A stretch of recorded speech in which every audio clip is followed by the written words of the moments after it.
يلا بينا نعمل لانش بوكس وهحكي لكم ازاي بنتي اتعرضت لموقف احرجها جدا في المدرسه، وازاي ساعدتها انها تتخطى الموقف ده مع الوضع في الاعتبار بطريقه تخليها تثق في نفسها، تفهم نفسها اكتر. لو مش عاملين لي فولو يلا اعملوا وتعالوا اسمعوا ايه اللي حصل.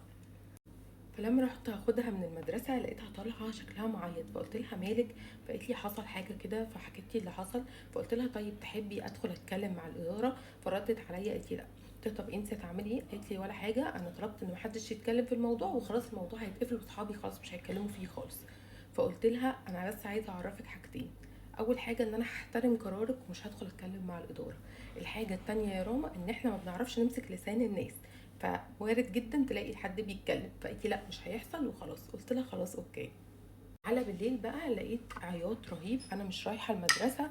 فباباها قام قال لي لا سيبيها ما تضغطيش عليها خلاص شكلها متضايق. فقلت خلاص سيبيها لبكره ونشوف.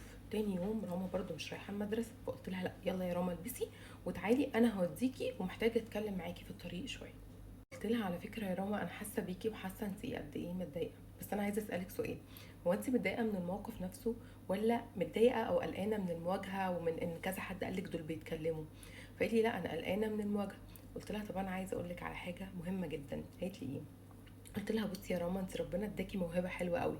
فقالت لي ايه هي؟ قلت لها الرسم. انت عندك ما شاء الله تقدري انك تشوفي حيطه فاضيه فتقدري انك تتخيلي لها ديزاين وتطلعيها رهيبه، او ورقه بيضه تطلعي منها ديزاين رهيب. وده اسمه مهاره الخيال الواسع. لكن انا مثلا ما عنديش المهاره دي، لو شفت حيطه مش هشوفها غير انها حيطه، بس عندي مهارات تانية. فالمهاره ممكن نستخدمها صح وممكن نستخدمها غلط. نستخدمها غلط لما ناخد فكره قد كده ونقعد نفكر فيها في دماغنا، وعشان انت ما شاء الله عندك خيالك واسع عشان تعرفي تستخدمي موهبتك كبرتي الفكره وخليتيها قد كده.